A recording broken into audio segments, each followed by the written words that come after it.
ओम श्री गुरुवे नमः। श्री गणेशाय नमः। परब्रह्म परमात्मने नमः। श्री वेद पुरुषाय नमः। श्रीमद् भगवत गीता के 18वें अध्याय का महात्म्य हम श्रवण करने जा रहे हैं। श्री पार्वती जी ने कहा कि भगवान आपने 17वें अध्याय का महात्म्य बतलाया, अब 18वें अध्याय के महात्म्य का वर्णन कीजिए। तब श्री महादेव जी ने कहा कि गिरिनंदिनी चिंतमय आनंद की धारा बहाने वाले 18वें अध्याय के पावन महात्म्य को, जो वेद से भी उत्तम है, श्रवण करो। यह संपूर्ण शास्त्रों का सर्वस्व, कानों में पड़ा हुआ रसायन के समान तथा संसार के यातना जाल को छिन्न भिन्न करने वाला है। सिद्ध पुरुषों के लिए यह परम रहस्य की वस्तु है। इसमें अविद्या का नाश करने की पूर्ण क्षमता है। यह भगवान विष्णु की चेतना तथा सर्वश्रेष्ठ परम पद है। इतना ही नहीं, यह विवेकमयी लता का मूल, काम, क्रोध और मद को नष्ट करने वाला, इंद्र आदि देवताओं के चित्त का विश्राम मंदिर तथा सनक सनंदन आदि महायोगियों का मनोरंजन करने वाला है। इसके पाठ मात्र से यमदूतों की गर्जना बंद हो जाती है। हे पार्वती, इससे बढ़कर कोई ऐसा रहस्यमय उपदेश नहीं है जो संतप्त मानवों के त्रिविध ताप को हरने वाला और बड़े बड़े पातकों का नाश करने वाला हो। 18वें अध्याय का लोकोत्तर महात्म्य है। इसके संबंध में जो पवित्र उपाख्यान है, उसे भक्तिपूर्वक सुनो। उसके श्रवण मात्र से जीव समस्त पापों से मुक्त हो जाता है। मेरुगिरी के शिखर पर अमरावती नाम वाली एक रमणीय पुरी है। उसे पूर्व काल में विश्वकर्मा ने बनाया था। उस पुरी में देवताओं द्वारा सेवित इंद्र सची के साथ निवास करते थे। एक दिन वे सुखपूर्वक बैठे हुए थे। इतने ही में उन्होंने देखा कि भगवान विष्णु के दूतों से सेवित एक अन्य पुरुष वहां आ रहा है। इंद्र उस नवागत पुरुष के तेज से तिरस्कृत होकर तुरंत ही अपने मणिमय सिंहासन से मंडप में गिर पड़े। तब इंद्र के सेवकों ने देवलोक में के साम्राज्य का मुकुट इस नूतन इंद्र के मस्तक पर रख दिया। फिर तो दिव्य गीत गाती हुई देवगणाओं के साथ सब देवता उनकी आरती उतारने लगे। ऋषियों ने वेद मंत्रों का उच्चारण करके उन्हें अनेक आशीर्वाद दिए। गंधर्वों का ललित स्वर में मंगलमय गान होने लगा। इस प्रकार इस नवीन इंद्र को 100 यज्ञों का अनुष्ठान किए बिना ही नाना प्रकार के उत्सवों से सेवित देखकर पुराने इंद्र को बड़ा विस्मय हुआ। वे सोचने लगे, इसने तो मार्ग में न कभी पोंसले बनवाए हैं, न पोखरे खुदवाए हैं और न पथिकों को विश्राम देने वाले बड़े बड़े वृक्ष ही लगवाए हैं। अकाल पड़ने पर अन्नदान के द्वारा इसने प्राणियों का सत्कार भी नहीं किया है। इसके द्वारा तीर्थों में सत्र और गांवों में यज्ञ का अनुष्ठान भी नहीं हुआ है। फिर इसने यहाँ भाग्य की दी हुई ये सारी वस्तुएं कैसे प्राप्त की है। इस चिंता से व्याकुल होकर इंद्र भगवान विष्णु से पूछने के लिए प्रेम पूर्वक क्षीर सागर के तट पर गए और वहां अकस्मात अपने साम्राज्य से भ्रष्ट होने का दुख निवेदन करते हुए बोले, हे लक्ष्मीकांत, मैंने पूर्व काल में आपकी प्रसन्नता के लिए 100 यज्ञों का अनुष्ठान किया था। उसी के पुण्य से मुझे इंद्र पद की प्राप्ति हुई थी। किंतु इस समय स्वर्ग में कोई दूसरा ही इंद्र अधिकार जमाए बैठा है। उसने तो न कभी धर्म का अनुष्ठान किया, न यज्ञ का। फिर उसने मेरे दिव्य सिंहासन पर कैसे अधिकार जमाया है। श्री भगवान बोले, हे इंद्र, वह गीता के 18वें अध्याय में से 5 श्लोकों का प्रतिदिन पाठ करता है। उसी के पुण्य से उसने तुम्हारे उत्तम साम्राज्य को प्राप्त कर लिया है। गीता के 18वें अध्याय का पाठ सब पुण्यों का शिरोमणि है।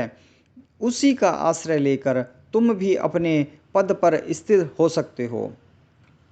भगवान विष्णु के ये वचन सुनकर और उस उत्तम उपाय को जानकर इंद्र ब्राह्मण का वेश बनाए गोदावरी के तट पर गए। वहां उन्होंने कालिका ग्राम नामक उत्तम और पवित्र नगर देखा, जहां कालका भी मर्दन करने वाले भगवान कालेश्वर विराजमान हैं। वहीं गोदावरी तट पर एक परम धर्मात्मा ब्राह्मण बैठे थे, जो बड़े ही दयालु और वेदों के पारंगत विद्वान थे। वे अपने मन को वश में करके प्रतिदिन गीता के 18वें अध्याय का स्वाध्याय किया करते थे। उन्हें देखकर इंद्र ने बड़ी प्रसन्नता के साथ उनके दोनों चरणों में मस्तक झुकाया और उन्हीं से 18वें अध्याय को पढ़ा। फिर उसी के पुण्य से उन्होंने श्री विष्णु का सायुज्य प्राप्त कर लिया। इंद्र आदि देवताओं का पद बहुत ही छोटा है, यह जानकर वे परम हर्ष के साथ उत्तम वैकुंठ धाम को गए। अतः यह स्वाध्याय मुनियों के लिए श्रेष्ठ परम तत्व है। हे पार्वती, 18वें अध्याय के इस दिव्य महात्म्य का वर्णन समाप्त हुआ। इसके श्रवण मात्र से मनुष्य सब पापों से छुटकारा पा जाता है।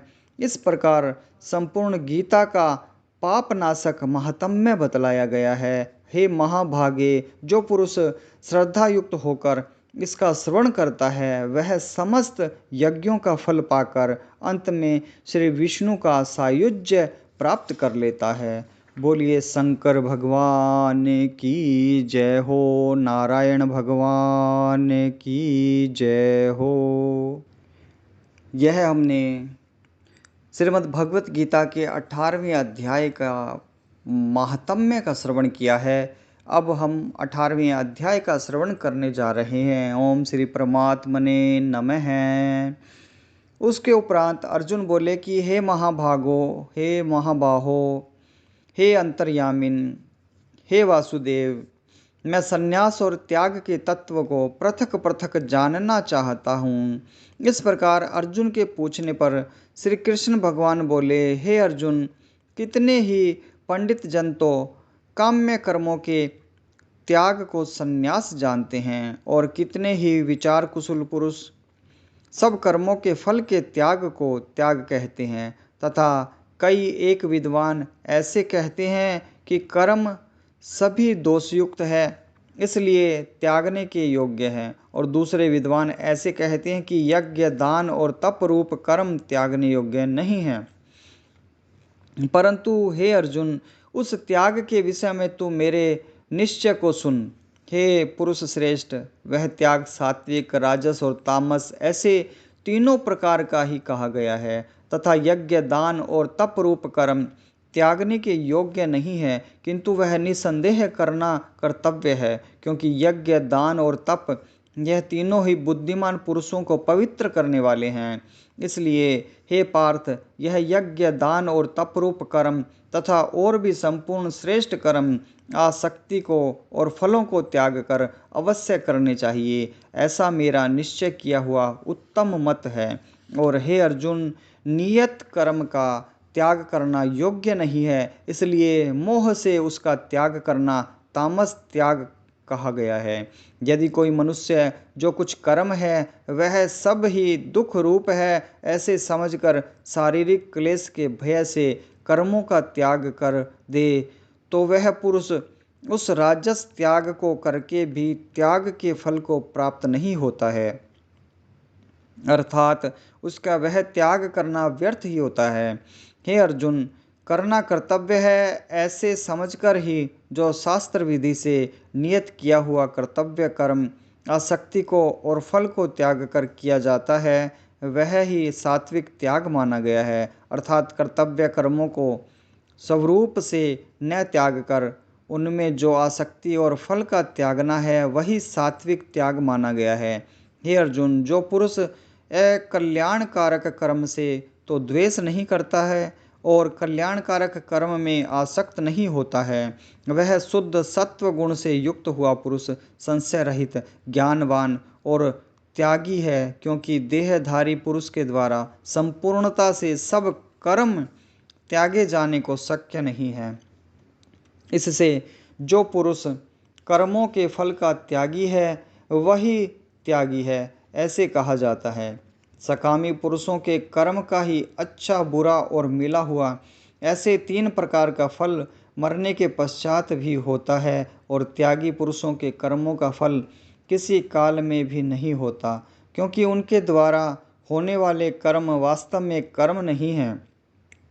हे महाबाहो, संपूर्ण कर्मों की सिद्धि के लिए अर्थात संपूर्ण कर्मों के सिद्ध होने में यह 5 हेतु सांख्य सिद्धांत में कहे गए हैं, उनको तू मेरे से भली प्रकार जान। हे अर्जुन, इस विषय में आधार और कर्ता तथा न्यारे न्यारे कारण और नाना प्रकार की न्यारी न्यारी चेष्टा एवं वैसे ही 5वां हेतु दैव कहा गया है, क्योंकि मनुष्य मन वाणी और शरीर के शास्त्र के अनुसार अथवा विपरीत भी कुछ कर्म आरंभ करता है, उसके यह 5 ही कारण है। परंतु ऐसा होने पर भी जो पुरुष अशुद्ध बुद्धि होने के कारण उस विषय के में केवल शुद्ध स्वरूप आत्मा को कर्ता देखता है, वह मलिन बुद्धि वाला अज्ञानी अर्थात नहीं देखता है।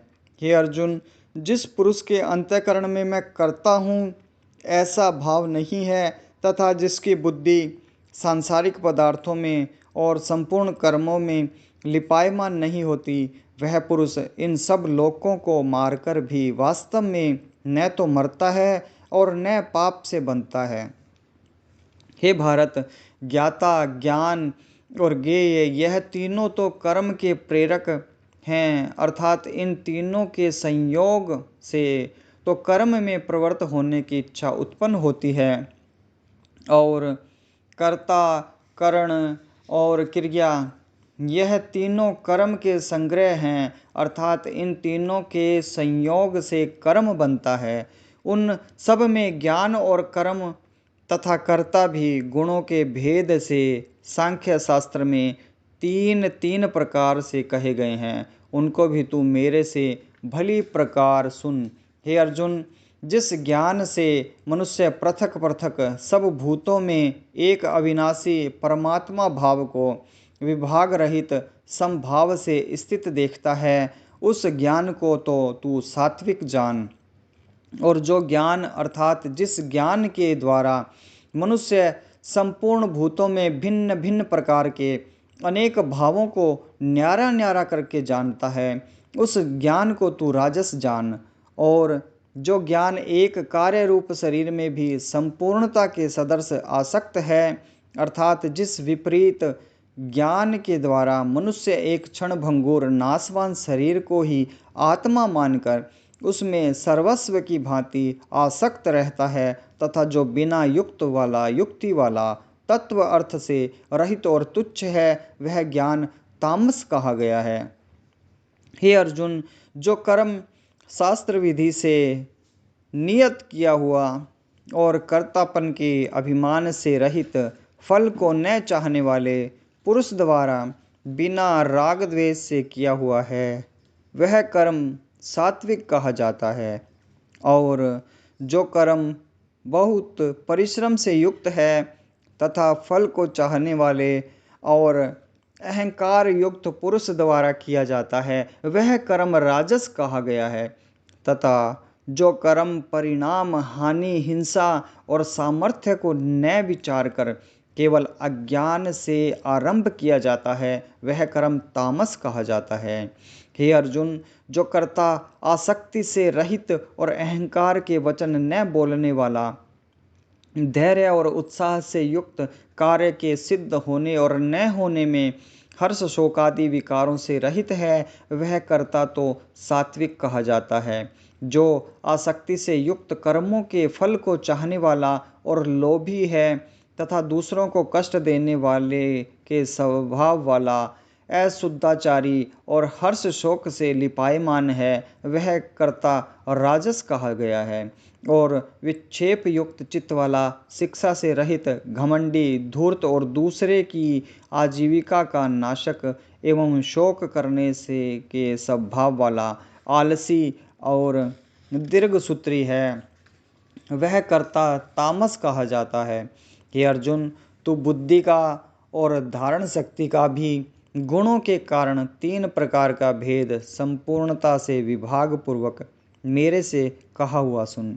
हे पार्थ, प्रवृत्ति मार्ग और निवृत्ति मार्ग को तथा कर्तव्य और अकर्तव्य को एवं भय और अभय को तथा बंधन और मोक्ष को जो जिस बुद्धि तत्व से जानती है, वह बुद्धि तो सात्विकी है। हे पार्थ, जिस बुद्धि के द्वारा मनुष्य धर्म और अधर्म को तथा कर्तव्य और अकर्तव्य को भी यथार्थ नहीं जानता है, वह बुद्धि राजसी है। और हे अर्जुन, जो तमोगुण से आवृत हुई बुद्धि अधर्म को धर्म ऐसा मानती है तथा और भी संपूर्ण अर्थों को विपरीत ही मानती है, वह बुद्धि तामसी है। हे पार्थ, ध्यान योग के द्वारा जिस व्यभिचारिणी धारणा से मनुष्य मन, प्राण और इंद्रियों की क्रियाओं को धारण करता है, वह धारणा तो सात्विकी है। और हे प्रथापुत्र अर्जुन, फल की इच्छा वाला मनुष्य अति आसक्ति से जिस धारणा के द्वारा धर्म, अर्थ और कामों को धारण करता है, वह धारणा राजसी है। तथा हे पार्थ, दुष्ट बुद्धि वाला मनुष्य जिस धारणा के द्वारा निद्रा, भय, चिंता और दुख को एवं उन्मत्तता को भी नहीं छोड़ता है, अर्थात धारण किए रहता है, वह धारणा तामसी है। हे अर्जुन, अब सुख भी तो 3 प्रकार का मेरे से सुन। हे भरत श्रेष्ठ, जिस सुख में साधक पुरुष भजन, ध्यान और सेवादि के अभ्यास से रमण करता है और दुखों के अंत को प्राप्त होता है, वह सुख प्रथम साधन के आरंभ काल में यद्यपि विष के सदृश भासता है, परंतु परिणाम में अमृत के तुल्य है। इसलिए जो भगवत विषयक बुद्धि के प्रसाद से उत्पन्न हुआ सुख है, वह सात्विक कहा गया है। जो सुख विषय और इंद्रियों के संयोग से होता है, वह यद्यपि भोग काल में अमृत के सदृश भासता है, परंतु परिणाम में विष के सदृश है, इसलिए वह सुख राजस कहा गया है। तथा जो सुख भोग काल में और परिणाम में भी आत्मा को मोहने वाला है, वह निद्रा, आलस्य और प्रमाद से उत्पन्न हुआ सुख तामस कहा गया है। और हे अर्जुन, पृथ्वी में या स्वर्ग में अथवा देवताओं में ऐसा वह कोई भी प्राणी नहीं है कि जो इन प्रकृति से उत्पन्न हुए तीनों गुणों से रहित हो, क्योंकि यावन मात्र सर्व जगत त्रिगुणमयी माया का ही विकार है। इसलिए हे परंतप, ब्राह्मण, क्षत्रिय और वैश्यों के तथा शूद्रों के भी कर्म स्वभाव से उत्पन्न हुए गुणों करके विभक्त किए हुए गए हैं, अर्थात पूर्व कर्त कर्मों के संस्कार रूप स्वभाव से उत्पन्न हुए गुणों के अनुसार विभक्त किए गए हैं। उनमें अंतःकरण का निग्रह, इंद्रियों का दमन, बाहर भीतर की शुद्धि, धर्म के लिए कष्ट सहन करना और क्षमा भाव एवं मन, इंद्रियां और शरीर की सरलता, आस्तिक बुद्धि, शास्त्र विषयक ज्ञान और परमात्म तत्व का अनुभव भी, ये तो ब्राह्मण के स्वाभाविक कर्म हैं।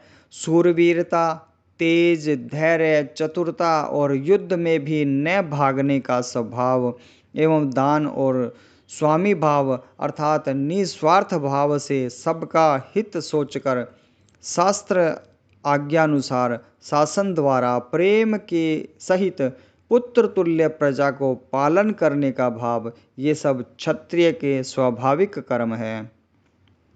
खेती, गोपालन और क्रय विक्रय रूप सत्य व्यवहार ये वैश्य के स्वाभाविक कर्म है, और सब वर्णों की सेवा करना यह शूद्र का भी स्वाभाविक कर्म है। एवं इस अपने अपने स्वाभाविक कर्म में लगा हुआ मनुष्य भगवत प्राप्ति रूप परम सिद्धि को प्राप्त होता है। परंतु जिस प्रकार से अपने स्वाभाविक कर्म में लगा हुआ मनुष्य परम सिद्धि को प्राप्त होता है, उस विधि को तू मेरे से सुन।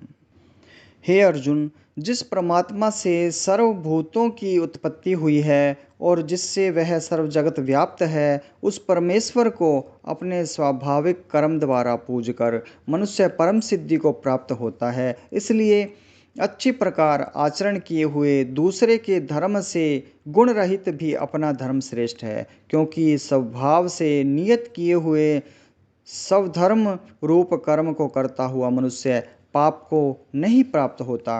अतएव हे कुंती पुत्र, दोष युक्त भी स्वाभाविक कर्म को नहीं त्यागना चाहिए, क्योंकि धुएं से अग्नि के सदृश सब ही कर्म किए किसी न किसी दोष से आवर्त हैं। हे अर्जुन, सर्वत्र आसक्ति रहित बुद्धि वाला, स्पृहा रहित और जीते हुए अंतःकरण वाला पुरुष सांख्य योग के द्वारा भी परम नैष्कर्म में सिद्धि को प्राप्त होता है, अर्थात क्रिया रहित शुद्ध सच्चिदानंद घन परमात्मा की प्राप्ति रूप परम सिद्धि को प्राप्त होता है। इसलिए हे कुंती पुत्र, अंतःकरण की शुद्धि रूप सिद्धि को प्राप्त हुआ पुरुष जैसे सांख्य योग के द्वारा सच्चिदानंद घन ब्रह्म को प्राप्त होता है, तथा जो तत्व ज्ञान की परानिष्ठा है उसको भी तू मेरे से संक्षेप में जान। हे अर्जुन, विशुद्ध बुद्धि से युक्त, एकांत और शुद्ध देश का सेवन करने वाला तथा मिताहारी, जीते हुए मन वाणी शरीर वाला और दृढ़ वैराग्य को भली प्रकार प्राप्त हुआ पुरुष निरंतर ध्यान योग के परायण हुआ, सात्विक धारणा से अंतःकरण को वश में करके तथा शब्दादिक विषयों को त्याग कर और राग द्वेषों को नष्ट करके तथा अहंकार बल घमंड काम क्रोध और संग्रह को त्याग कर ममता रहित और शांत अंतःकरण हुआ, सच्चिदानंद घन ब्रह्म में एक ही भाव होने के लिए योग्य होता है। फिर वह सच्चिदानंद घन ब्रह्म में एक ही भाव से स्थित हुआ प्रसन्न चित्त वाला पुरुष न तो किसी वस्तु के लिए शोक करता है और न किसी की आकांक्षा ही करता है, एवं सब भूतों में संभाव हुआ मेरी पराभक्ति को प्राप्त होता है।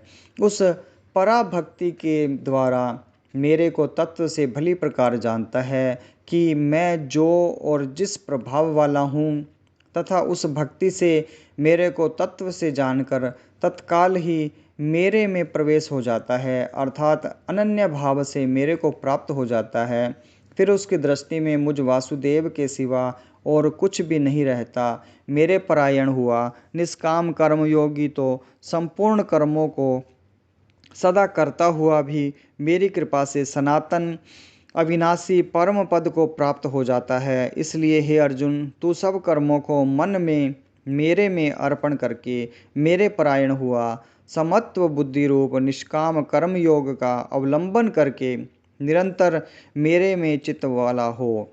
इस प्रकार तू मेरे में निरंतर मन वाला हुआ, मेरी कृपा से जन्म मृत्यु आदि सब संकटों को अनायास ही तर जाएगा, और यदि अहंकार के कारण मेरे वचनों को नहीं सुनेगा तो नष्ट हो जाएगा, अर्थात परमार्थ से भ्रष्ट हो जाएगा। जो तू अहंकार को अवलंबन करके ऐसा मानता है कि मैं युद्ध नहीं करूँगा, तो यह तेरा निश्चय मिथ्या है, क्योंकि क्षत्रियपन का स्वभाव तेरे को जबरदस्ती युद्ध में लगा देगा। हे अर्जुन, जिस कर्म को तू मोह से नहीं करना चाहता है उसको भी अपने पूर्व कृत स्वाभाविक कर्म से बंधा हुआ परवश होकर करेगा, क्योंकि हे अर्जुन, शरीर रूप यंत्र में आरूढ़ हुए संपूर्ण प्राणियों को अंतर्यामी परमेश्वर अपनी माया से उनके कर्मों के अनुसार भरमाता हुआ सब भूत प्राणियों के हृदय में स्थित है। इसलिए हे भारत, सब प्रकार से उस परमेश्वर की ही अनन्य शरण को प्राप्त हो। उस परमात्मा की कृपा से ही परम शांति को और सनातन धाम को प्राप्त होगा। इस प्रकार यह गोपनीय से भी अति गोपनीय ज्ञान मैंने तेरे लिए कहा है। इस रहस्य युक्त ज्ञान को संपूर्णता से अच्छी प्रकार विचार की फिर तू जैसे चाहता है वैसे ही कर, अर्थात जैसी तेरी इच्छा हो वैसे ही कर। इतना कहने पर भी अर्जुन का कोई उत्तर नहीं मिलने के कारण श्री कृष्ण भगवान फिर बोले कि हे अर्जुन, संपूर्ण गोपनीयों से भी अति गोपनीय मेरे परम रहस्य युक्त वचन को तू फिर भी सुन, क्योंकि तू मेरा अतिशय प्रिय है। इससे यह परम हितकर वचन मैं तेरे लिए कहूँगा। हे अर्जुन, तू केवल मुझ सच्चिदानंद घन वासुदेव परमात्मा में ही अनन्य प्रेम से नित्य निरंतर अचल मन वाला हो और मुझ परमेश्वर को ही अतिशय श्रद्धा भक्ति सहित निष्काम भाव से नाम गुण और प्रभाव के श्रवण कीर्तन मनन और पठन पाठन द्वारा निरंतर भजने वाला हो, तथा मेरा शंख चक्र गदा पद्म और किरीट कुंडल आदि भूषणों से युक्त पीताम्बर वनमाला और कौस्तुभ मणिधारी विष्णु का मन वाणी और शरीर के द्वारा सर्वस्व अर्पण करके अतिशय श्रद्धा भक्ति और प्रेम से विहलता पूर्वक पूजन करने वाला हो और मुझ सर्वशक्तिमान विभूति बल ऐश्वर्य माधुर्य गंभीरता उदारता वात्सल्य और सुहृदयता आदि गुणों से संपन्न सबके आश्रय रूप वासुदेव को विनय भावपूर्वक भक्ति सहित साष्टांग दंडवत प्रणाम कर।